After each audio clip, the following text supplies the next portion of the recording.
पुण्यातील पर्वती विधानसभा मतदारसंघातून तब्बल 4 वेळा आमदार राहिलेल्या माधुरी मिसाळ यांना राज्यमंत्रीपद या ठिकाणी देण्यात आलेलं आहे।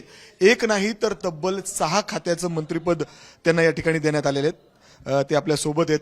बरेच लोक या ठिकाणी शुभेच्छा देण्यासाठी येत आहेत। महत्त्वाची अर्थात नगरविकास असेल, परिवहन असेल, असे वेगवेगळे खाते मिळालेले आहेत। पुढे कशा पद्धतीने कामकाज असणार आहे आणि सुरुवात झाली का कामकाजाला? नाही, अजून खात्याचा कार्यभार घ्यायचा आहे आणि एवढी खाती मिळालेली आहेत। त्याच्यामध्ये काही खात्यांचा माझा अभ्यास आहे, काही खात्यांचा अजून बघायचा आहे आणि कार्यभार घेतल्यानंतर मग सगळ्या गोष्टीचं प्लॅनिंग करेन। महत्त्वाचं खातं मिळालंय, त्याच्यामध्ये नगरविकास आहे। अर्थात तुम्ही आमदार म्हणून सलग 4 वेळा आमदार राहिलेले आहात। काय वाटतं या पूर्ण म्हणजे मतदारसंघासाठी किंवा पुणे जिल्ह्यासाठी काय काय म्हणजे डोक्यात प्लॅनिंग आहे, काय करायचंय, कशा पद्धतीने पुढची वाटचाल असणार आहे? मला असं वाटतं की पुणे शहराच्या विकासाच्या दृष्टीने जे हे खातं मिळालेलं आहे, तर पुण्याचा विकास करण्यासाठी खूप चांगल्या पद्धतीने ह्याच्यामध्ये काम करता येईल। आणि आता जसं तुम्ही बघितलं तर पुणे शहरामध्ये एक केंद्रीय मंत्री आणि 2 आम्ही मंत्री, आम्ही सगळे एकत्र बसून, जे पालकमंत्री असतील ते, असे सगळे मिळून पुणे शहराचा PMRDA सकट 34 गावांचा जो DP पण आहे, ह्या सगळ्याचं एक पूर्ण प्लॅनिंग आम्ही बसून करणार आहोत आणि पुढच्या काळामध्ये पुणे शहराच्या विकासासाठी जेवढं काही करता येईल तेवढं निश्चित करू। बरीच गोष्टी प्रलंबित आहेत, म्हणजे अजून सुद्धा पुण्याला आउटर रिंग रोड नाही, वाहतुकीचा प्रश्न आहे, किंवा इतर ठिकाणी देखील मोठे मोठे प्रश्न आहेत। त्या दृष्टीने काही प्लॅनिंग सुरू केली आहे? कारण तुम्ही अधिकाऱ्यांना बैठकीसाठी आता बोलवलं असेल।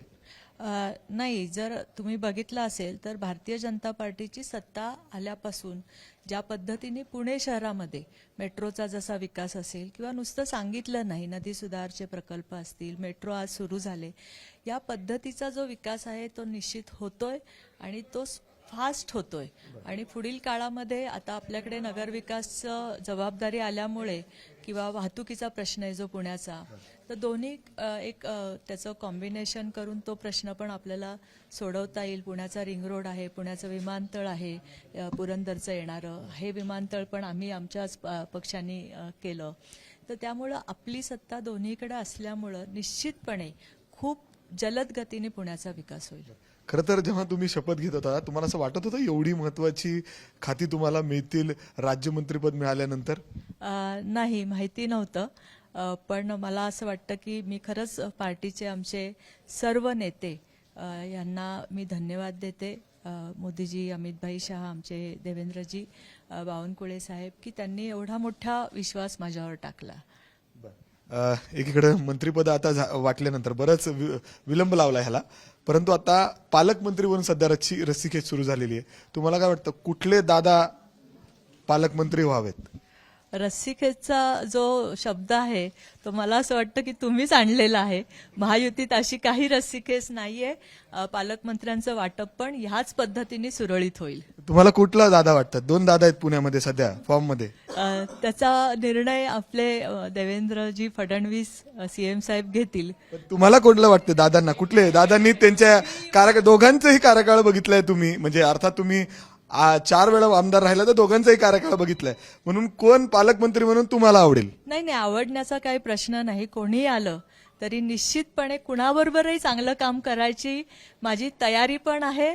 आणि नुसती तयारी नाही तर चांगलं एकमेकांशी आमची कनेक्टिव्हिटी पण खूप चांगली आहे, त्यामुळे काही विषय नाही। बरं, अर्थात ज्या पद्धतीने मंत्रिमंडळाचे या ठिकाणी वितरण झालं त्याच्यानंतर आता पालकमंत्री पदावरून रस्सीखेच या ठिकाणी सुरू आहे। परंतु आता जर आपण बघितलं तर राज्यमंत्रीपद मिळाल्यानंतर माधुरीताई यांना भेटण्यासाठी मोठ्या संख्येने कार्यकर्ते या ठिकाणी पोहोचलेले आहेत। पुष्पगुच्छ घेऊन एक वेगळ्या पद्धतीने आनंद त्यांच्या चेहऱ्यावर देखील पाहायला मिळतोय, कारण 4 वेळा ते या ठिकाणी आमदार राहिलेले आहेत आणि त्यांना यावेळेस मंत्रिपदाची ही संधी या ठिकाणी मिळालेली आहे।